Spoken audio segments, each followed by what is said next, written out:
係2021年12月21號冬節，大家冬節快樂！依家我哋準備出發自駕遊去檳城，再去蘭卡威啦。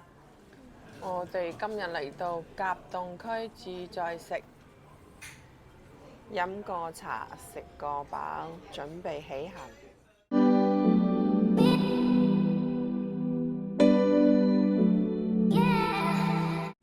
我哋由甲洞開始坐車5個鐘頭，終於到達檳城，check in 準備上房。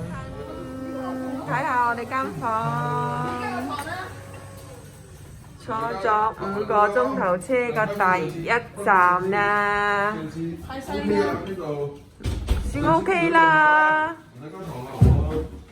算 OK 啦，好靚下喎！呢個酒店。睇下個洗手間先，算 OK 啦。中途轉車。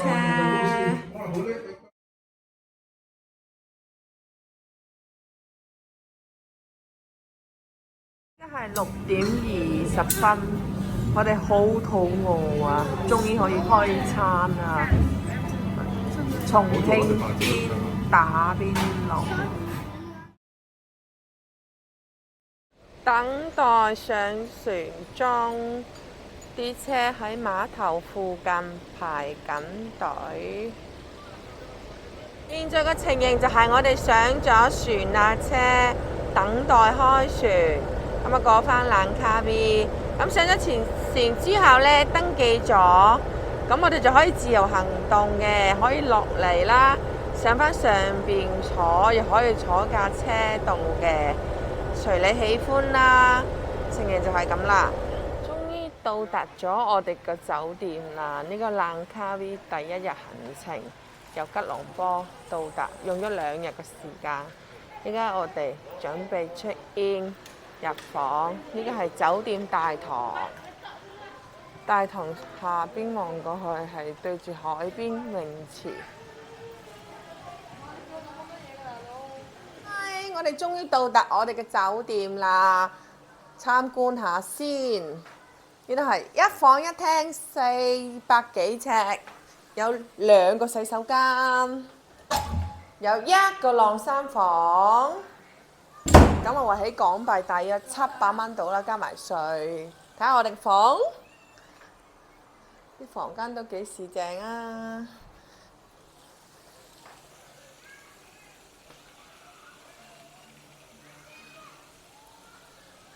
仲有一個騎樓，望住個海景，食生果，幾 relax。好啦，今次我哋嘅影片到啦，下次再見，拜拜。總括嚟講咧，呢個自駕遊咧，揸車過嚟蘭卡威咧，係一個人生體驗嚟嘅。如果真正嚟玩，梗係搭飛機啦，你係用咗好短嘅時間，你可以到達一個地方啦。咁我哋個體驗咧，就係用咗2日嘅時間。第一日就由屋企出發啦，食咗早餐，跟住10點鐘出發嚟到檳城附近，已經用咗5個鐘。咁就再食飯啦、瞓覺啦。